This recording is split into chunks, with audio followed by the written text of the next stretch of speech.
Hello students and parents, welcome to my channel. ये है e learning platform. आज हम बात करेंगे हिस्ट्री के चैप्टर नंबर 4 द वैदिक सिविलाइजेशन के बारे में। इस चैप्टर में 5 पॉइंट्स कवर किए गए हैं। फर्स्ट पॉइंट है द वैदिक लिटरेचर यानी वैदिक साहित्य। सेकंड पॉइंट है family system, day to day life यानी परिवार प्रणाली, दिन प्रतिदिन का जीवन।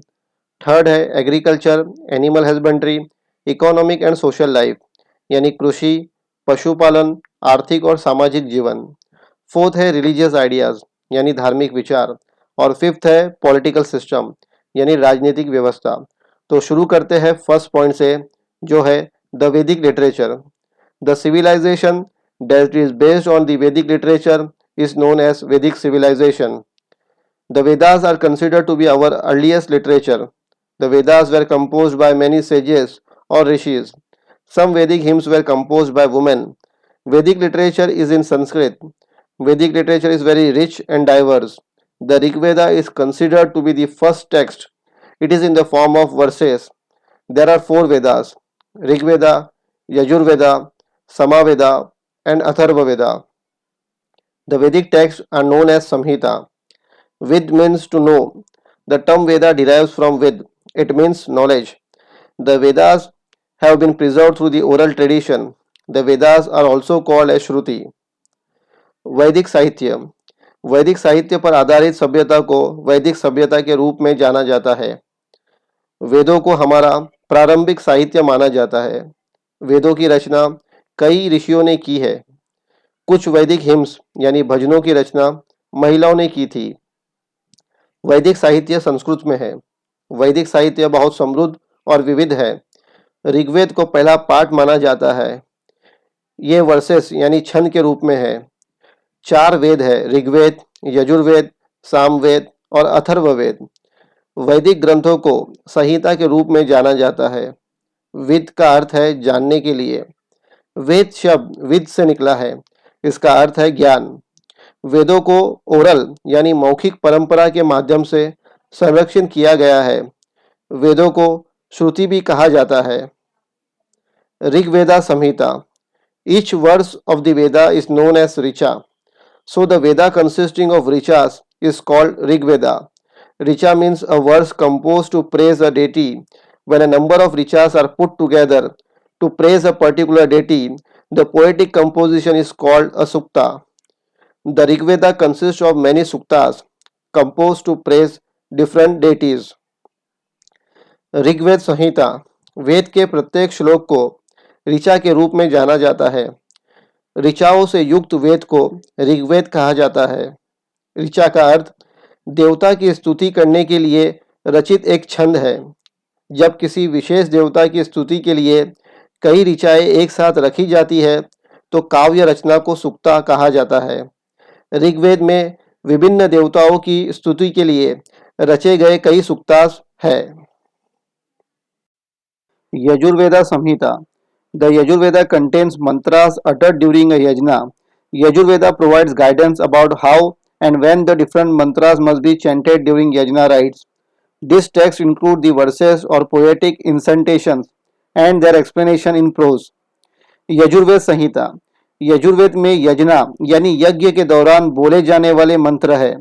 यजुर्वेद यज्ञ संस्कार के दौरान विभिन्न मंत्रों का जप कैसे और कब करना चाहिए इसके बारे में मार्गदर्शन प्रदान करता है। इस पाठ में छंद या काव्यात्मक झुकाव और सरल भाषा में उनकी व्याख्या शामिल है। Samaveda Samhita. The Samaveda provides guidance on singing Rigvedic verses to a set rhythm and continue at the time of yajna rites. The Samaveda has contributed in a major way in laying the foundation of Indian music. Samaveda Samhita.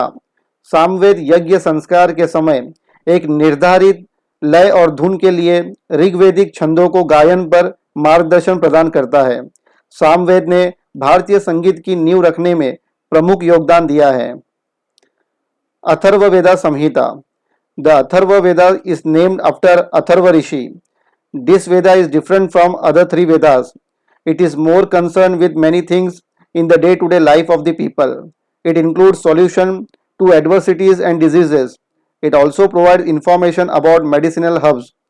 The Atharva Veda provides guidance to a king about the way he should administer his kingdom. The Brahmana texts, Arnyakas, and Upanishads were written after the composition of the Samhitas. They are also included in Vedic literature. Atharvaveda Samhita. Atharvaveda का नाम अथर्व ऋषि के नाम पर रखा गया है। यह वेद अन्य तीन वेदों से अलग है। यह लोगों के दिन प्रतिदिन के जीवन में कई चीज़ों से जुड़ा है। इसमें विपत्तियों और बीमारियों के समाधान शामिल है। यह औषधि जड़ी बूटियों के बारे में भी जानकारी प्रदान करता है। अथर्ववेद एक राजा को मार्गदर्शन प्रदान करता है कि किस तरह से उसे अपने राज्य का प्रशासन करना चाहिए। ब्राह्मण ग्रंथ, आर्ण्यक और उपनिषद संहिता की रचना के बाद लिखे गए हैं। ये वैदिक साहित्य में भी शामिल है। ब्रह्मणा text, they were composed to provide guidance on using Vedic mantras in yajna rituals. Each Veda has independent text called Brahmanas. ब्राह्मण ग्रंथ ये वैदिक मंत्रों का उपयोग करने के लिए मार्गदर्शन प्रदान करने के लिए बनाए गए थे। यज्ञ अनुष्ठानों में प्रत्येक वेद में ब्राह्मण नामक स्वतंत्र ग्रंथ है। आरण्यकास, आरण्यकास consists of the reflection or thought expressed after meditating with deep concentration in forest or wilderness. The Aranyakas are concerned with accurate performance of yajna rites. आरण्यकास, आरण्यक वनों या जंगल में गहरी एकाग्रता के साथ ध्यान के बाद व्यक्त किए गए प्रतिबिंबों या विचारों से युक्त होते हैं। यज्ञ संस्कार के सटीक प्रदर्शन से आरण्यक चिंतित है। Upanishads. The term Upanishad indicates knowledge acquired by sitting at the feet of the teacher. Human beings have always wondered about events like life and death. It is not easy to find answer to them. The Upanishads discuss such serious and profound issues. The four Vedas, Brahmanas, Aryanakas, and the Upanishads were composed over a period of 1500 years. During this long period, the Vedic civilization underwent many changes. The Vedic literature is an important source for the study of those changes and of the day-to-day life in Vedic period. उपनिषद, उपनिषद शब्द शिक्षक के चरणों में बैठकर प्राप्त ज्ञान को दर्शाता है। मानव ने हमेशा जीवन और मृत्यु जैसी घटनाओं के बारे में सोचा है। उनके लिए जवाब खोजना आसान नहीं है। उपनिषद ऐसे गंभीर और गहन मुद्दों पर चर्चा करते हैं। वेद, ब्राह्मण, आर्ण्यक और उपनिषदों इन चारों की रचना 1500 वर्षों में हुई थी। इस लंबी अवधि के दौरान वैदिक सभ्यता में कई परिवर्तन हुए। वैदिक साहित्य वैदिक काल में उन परिवर्तनों के अध्ययन और दिन प्रतिदिन के जीवन का एक महत्वपूर्ण स्रोत है। Family system, day to day life. Joint family system was prevalent in the Vedic period. The Grihapati was the head of the family, a man responsible for the family. His family included his old parents, wife and children, and also the families of the children, the younger brothers and their families. This family system was patriarchal. In the initial period, there are references to women scholars such as Lopamudra, Gargi, and Maitri in Vedic literature. परिवार प्रणाली, दिन प्रतिदिन का जीवन। वैदिक काल में संयुक्त परिवार प्रणाली प्रचलित थी। गृहपति परिवार का मुखिया होता था, परिवार के लिए जिम्मेदार व्यक्ति। उनके परिवार में उनके बूढ़े माता पिता, पत्नी और बच्चे और बच्चों के परिवार, छोटे भाई और उसके परिवार शामिल थे। यह परिवार व्यवस्था पितृत्वात्मक थी, यानी कंट्रोल्ड बाय मैन। प्रारंभिक काल में वैदिक साहित्य में लोपामुद्रा, गार्गी और मैत्री जैसे महिला विद्वानों के संदर्भ है।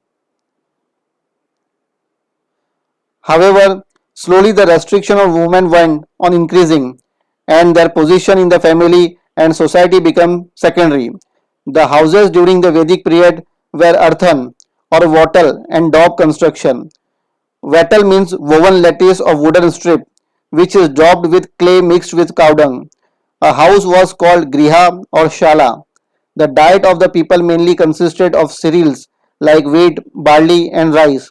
From this they made different preparation. Words like Yava, Godum, Vrihi, etc.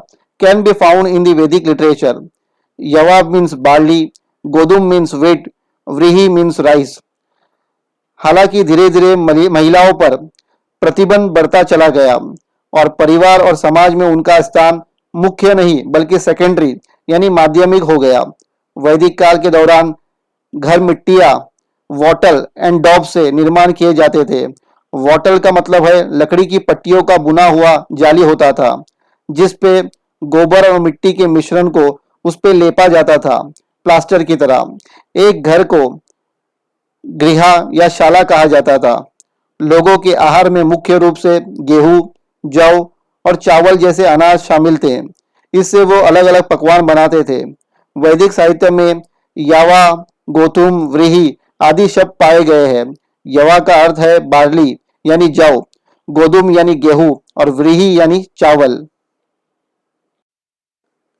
The Vedic people relish milk, yogurt, ghee, butter, honey. Black gram, urad, lentil, masoor, sesame and meat were also a part of their diet. People in the Vedic period used cotton and woolen garments. They also used vulcals or cloths made from bark of trees. Similarly, animal skin were also used as clothing.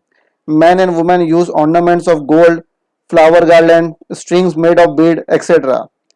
वैदिक लोगों दूध, दही, घी, मक्खन, शहद को बहुत पसंद करते थे।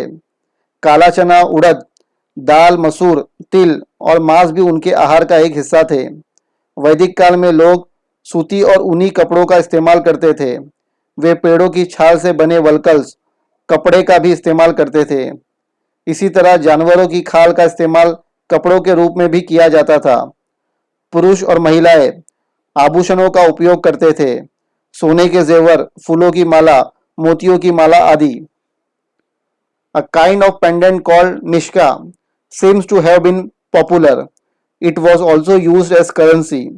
Singing, playing musical instrument, dance, board games, chariot race, and hunting were the means of recreation. Their main musical instruments were veena, shattantu, cymbals, and the conch. Percussion instruments like damru and mridanga were also used. Nishka नामक एक प्रकार का लटकन काफी लोकप्रिय था। इसका उपयोग मुद्रा के रूप में भी किया जाता था। गायन, वाद्य यंत्र बजाना, नृत्य, बोर्ड गेम यानी इंडोर गेम्स, रथ दौड़ और शिकार मनोरंजन के साधन थे। उनके मुख्य वाद्य यंत्र वीणा, शततंतु, झांझ और शंख थे। डमरू और मृदंगा जैसे परक्यूशन यानी जिसको किसी चीज से टकराकर बजाया जाता था, ऐसे चीजों को कहा जाता है परक्यूशन, उपकरणों का भी उपयोग किया जाता था। Agriculture, animal husbandry, economic and social life. Agriculture was the main occupation during the Vedic period. Many oxen were yoked together to plow the fields. The plow had iron plowshares. The Atharva Veda consider insects, pests, and other animals that destroy crops and suggests certain remedies. Cow dung was used as manure. कृषि, पशुपालन, आर्थिक और सामाजिक जीवन। वैदिक काल में कृषि मुख्य व्यवसाय था। खेतों की जुताई करने के लिए कई बैलों को एक साथ जोड़ा जाता था। हल के पास लोहे के सोते थे। अथर्ववेद में कीटों, कीड़ों और अन्य जानवरों के बारे में बताया है जो फसलों को नष्ट करते हैं और कुछ उपायों को भी सुझाव दिया है। गोबर का उपयोग खाद के रूप में किया जाता था। During the Vedic period, animals like horses, cows, and dogs had special importance. Cows were used as means of exchange. That is why cows were highly prized. People took special care to ensure that their cow would not be stolen. The horse was valued because of its speed. The Vedic people were skilled in taming the horses and harnessing them to the chariots. Chariots in the Vedic period had spoked wheels, which are lighter than solid wheels. The horses drawn and spoked wheel chariot of the Vedic period were swift and speedy. वैदिक काल में घोड़ों, गायों और कुत्तों जैसे जानवरों का विशेष महत्व था। गायों को विनिमय के साधन के रूप में उपयोग किया जाता था, यानी एक्सचेंज के लिए इस्तेमाल किया जाता था। इसलिए गायों का अत्यधिक कीमत थी। लोगों ने इस बात का विशेष ध्यान रखा था कि उनकी गायों की चोरी ना हो। घोड़ा अपनी गति के कारण मूल्यवान था। वैदिक लोग घोड़े को बांधने और उन्हें रथों तक पहुंचाने में कुशल थे। वैदिक काल में रथों में पहिए थे जो ठोस पहियों की तुलना में हल्के होते थे। वैदिक काल में घोड़े द्वारा खींचे जाने वाले रथों में स्पोक्स व्हील्स का इस्तेमाल किया जाता था, इसलिए ये काफी तेज थे। सॉलिड व्हील्स और स्पोक्स व्हील्स की इमेजेस आपके स्क्रीन पर है, जिससे आपको पता चलेगा कि जो सॉलिड व्हील्स होते थे वो ज्यादा वजनी होते थे और जबकि स्पोक व्हील जो होते थे वो हल्के होते थे। In this period, apart from agriculture and animal husbandry, several other occupations had also flourished. Artisans and people practicing various occupations were an important part of the social system.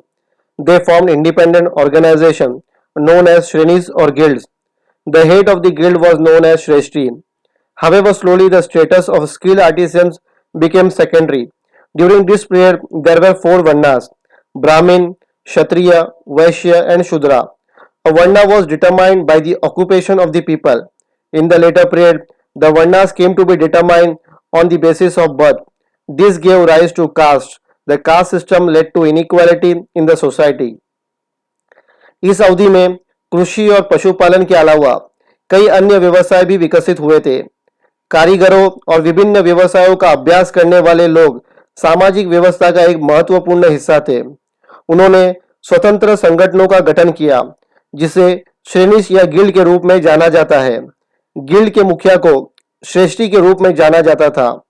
हालांकि धीरे धीरे कुशल कारीगरों की स्थिति सेकेंडरी यानी माध्यमिक हो गई। इस अवधि के दौरान चार वर्ण थे: ब्राह्मण, क्षत्रिय, वैश्य और शूद्र। लोगों के काम और व्यवसाय के आधार पर वर्ण निर्धारित किया जाता था। बाद की अवधि में वर्णों को जन्म के आधार पर निर्धारित किया जाने लगा। इसने जातियों को जन्म दिया। जाति व्यवस्था से समाज में असमानता पैदा हुई। During the Vedic period, certain notions about leading an ideal life had become well established. There were four stages or four ashramas from birth to death. The first ashrama was the Brahmacharya ashrama, or the period of staying with the Guru to learn from him. The next stage after the successful completion of Brahmacharya ashrama was Grihastha ashrama. It was expected that during this period a man would carry out his duties toward his family and society with the help of his wife. The third stage was Vanaprastha when a man was expected to detach himself from the household, retire to a solitary place, and lead a very simple life. The fourth stage was the Sannyasrama. At this stage, the convention was to renounce all relations, lead life in order to understand the meaning of human life, and not stay in one place. वैदिक काल के दौरान एक आदर्श जीवन जीने के बारे में कुछ धारणाएं अच्छी तरह से स्थापित हो गई थी। जन्म से लेकर मृत्यु तक चार चरण या चार आश्रम थे। पहला आश्रम था ब्रह्मचार्य आश्रम या गुरु के साथ रहने की अवधि, उससे सीखने के लिए। ब्रह्मचार्य आश्रम के सफल समापन के बाद अगला चरण था गृहस्थ आश्रम। उम्मीद रहती थी कि इस अवधि के दौरान एक आदमी अपनी पत्नी के सहयोग से अपने परिवार और समाज के प्रति अपने कर्तव्यों का पालन करेगा। तीसरा चरण था वनप्रस्थाश्रम, जब एक व्यक्ति को घर से खुद को अलग करना चाहिए, एकांत जगह पर रिटायर हो, अवकाश ग्रहण करे और बहुत ही सादा जीवन व्यतीत करे। चौथा चरण था संन्यासाश्रम। इस स्तर पर सभी संबंधों को त्यागना है, मानव जीवन के अर्थ को समझने के लिए जीवन का नेतृत्व करना है और एक स्थान पर नहीं रहना है। Religious ideas. In the religious ideas of the Vedic period, forces of nature such as sun, wind, rain, lightning, storms, and river were given the form of deities. Vedic composition pray them to become life-giving forces. The Vedic people put offerings into the yajna fire to please them. These offerings were called havi. Yajna is the act of offering havi into fire. Initially, the yajna rites were simple. Later on, the rules of yajna became harder and harder. The importance of priests went on increasing. धार्मिक विचार.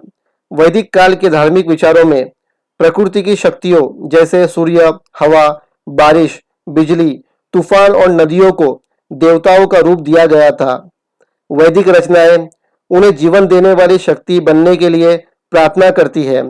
वैदिक लोग उन्हें प्रसन्न करने के लिए यज्ञ की अग्नि में प्रसाद डाला करते थे। इन प्रसादों को हवि कहा जाता था। यज्ञ की अग्नि में हवि चढ़ाने की क्रिया है। प्रारंभ में यज्ञ संस्कार सरल थे। आगे चलकर यज्ञ के नियम और कठिन हो गए और पुजारियों का महत्व बढ़ता चला गया।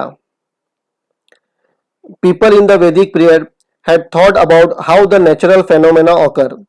Summer is followed by the rainy season and the rainy season by winter. This is a regular cycle in nature.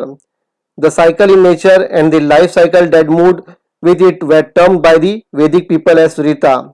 The life of all living beings is a part of the cycle in nature.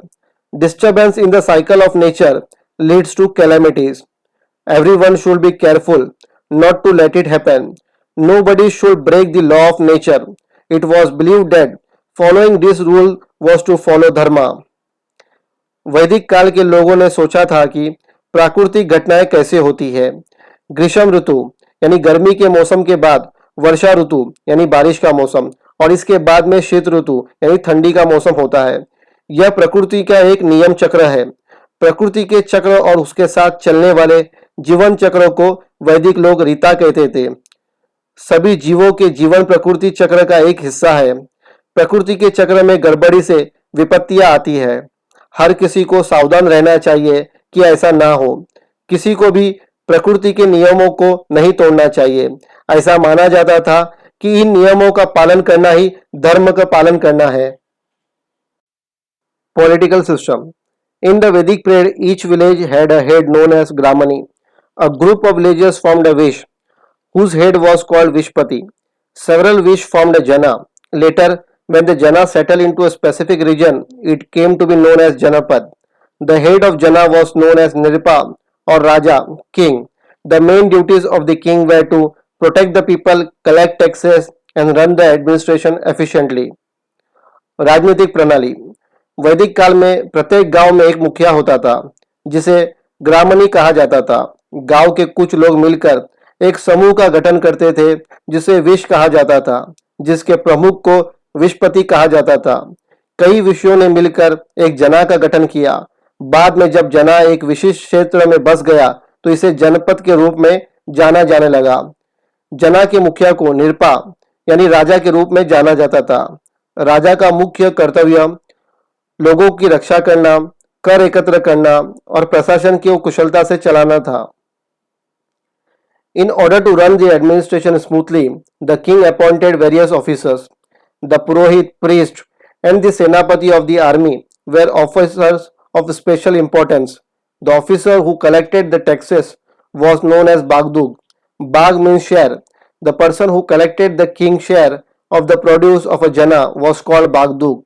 There were four institutions who guided the king: Sabha, Samiti, Vidat and Jana. शासन को सुचारू रूप से चलाने के लिए राजा ने विभिन्न अधिकारियों को नियुक्त किया। पुरोहित यानी पुजारी और सेना के सेनापति विशेष अधिकारी थे। कर वसूलने वाले अधिकारी को बागदूक के नाम से जाना जाता था। भाग का अर्थ है हिस्सा। जिस व्यक्ति ने जना की उपज में से राजा के हिस्से को वसूल किया उसे बागदूक कहा जाता था। राजा को निर्देशित करने वाले चार संस्था थे: सभा, समिति, विदत और जना। The people of the state participate in their working. Women too participated in the working of Sabha and Vidat. The Sabha consisted of senior citizens of the state, whereas the Samiti was a general body of the people. Later on, it is the Vedic thought, Smriti and Puranas were composed. After a period of time, the religious stream based on Vedas, Smritis, Puranas and local tradition came to be known as Hinduism. राज्य के लोगों ने उनके काम में भाग लिया। महिलाओं ने भी सभा के और विदत के कामकाज में भाग लिया। सभा में राज्य के वरिष्ठ नागरिक शामिल थे, जबकि समिति में सामान्य लोग शामिल थे। बाद में वैदिक चिंतन में स्मृति और पुराणों की रचना हुई। एक समय के बाद वेदों, स्मृति और पुराणों और स्थानीय परंपराओं पर आधारित धार्मिक धारा को हिंदू धर्म के रूप में जाने जाने लगा।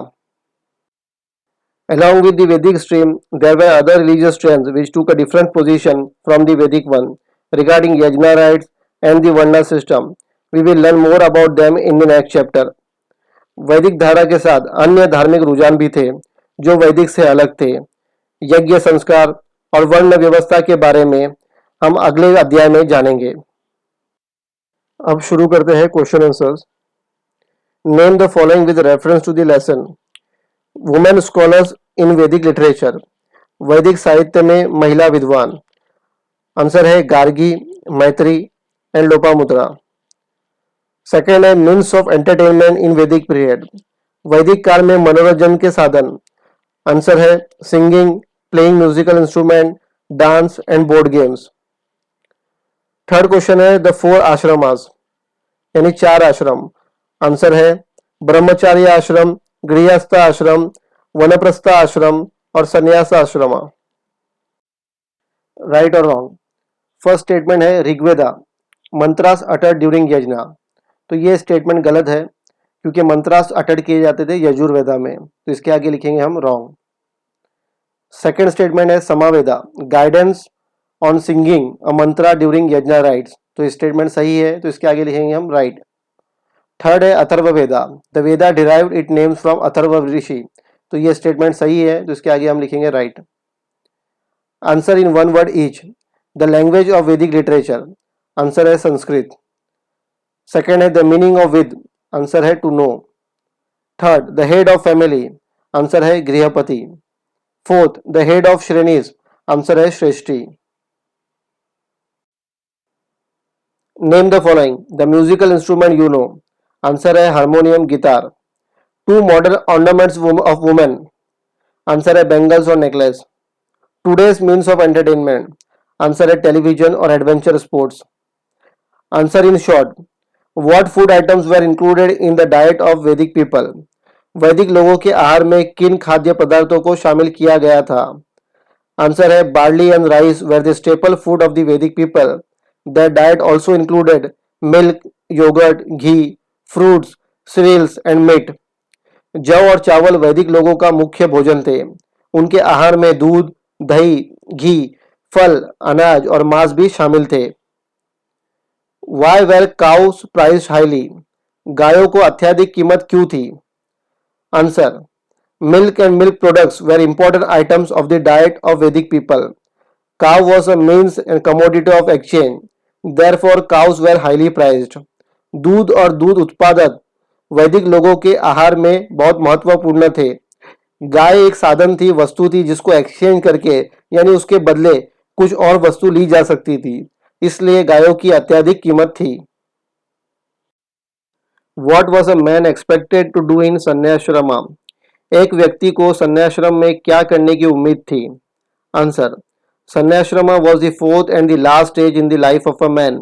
At this stage, man was expected to do sever all worldly relation and spend his time in meditation by going away to the forest.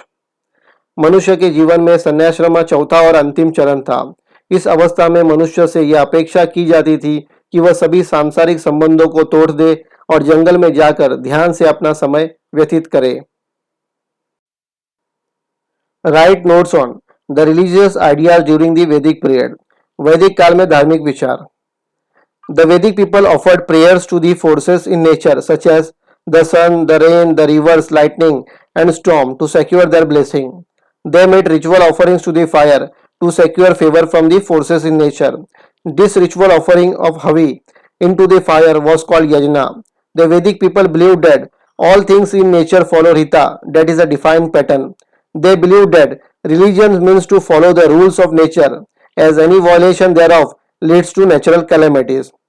वैदिक लोगों ने प्रकृति में सूर्य, वर्षा, नदियों, बिजली और तूफानों के लिए अपने आशीर्वाद को सुरक्षित करने के लिए प्रार्थना करते थे। उन्होंने प्रकृति की शक्तियों से अनुग्रह प्राप्त करने के लिए यानी लाभ प्राप्त करने के लिए अग्नि को अनुष्ठान किया। अग्नि में हवि के इस अनुष्ठान को यज्ञ कहा जाता था। वैदिक लोगों का मानना था कि प्रकृति की सभी चीजें रीता अर्थात एक परिभाषित स्वरूप का अनुसरण करती है। वे मानते थे कि धर्म का अर्थ प्रकृति के नियमों का पालन करना है, क्योंकि इसके उल्लंघन से प्राकृतिक आपदाएं आती है। हाउसेस इन वैदिक पीरियड। वैदिक काल में मकान। मोस्ट हाउसेस वेर अर्थन और made of Vettel and a daub. Walls were made of wooden strip daubed with clay mixed with cow dung. They called their place of dwelling as griha और शाला. अधिकांश घर मिट्टी से बने थे या वॉटल एंड डॉब. दीवारों की लकड़ी की पट्टी से बनाया गया था जिसे गोबर के साथ मिट्टी को मिलाकर दीवारों पे लेपा जाता था प्लास्टर की तरह. वो अपने निवास स्थान को गृहा या शाला कहते थे. Political system in the Vedic period. वैदिक काल में राजनीतिक व्यवस्था. Gramani was the village headman. Vishpati headed vish, a group of villages. A number of which constituted Janapad. Nirpa king was the head of Janapad. The king appointed a number of officials to assist him in state administration. Senapati and Purohit were the most important officials of the king. Bagdug has appointed to collect revenue. Sabha, Samiti, Vidat and Jana deliberated on state affairs and provided guidance to the king. ग्रामनी गांव के प्रधान कहलाते थे. विशपति गांव के एक समूह का नेतृत्व करते थे. कई विश मिलकर जनपद का गठन करते थे. निरपा यानी राजा जनपद के प्रमुख थे. राजा ने राज्य प्रशासन में उनकी सहायता के लिए कई अधिकारियों की नियुक्ति की. सेनापति और पुरोहित राजा के सबसे महत्वपूर्ण अधिकारी थे. बागदूक को राजस्व कर एकत्र करने के लिए नियुक्त किया गया है. सभा समिति, विदत और जना राजकीय मामलों पर विचार विमर्श करते थे और राजा को मार्गदर्शन प्रदान करते थे. दोस्तों, इस वीडियो को देखने के लिए थैंक यू. इस वीडियो को ज़्यादा से ज़्यादा शेयर करें, लाइक करें और इस चैनल को सब्सक्राइब करें.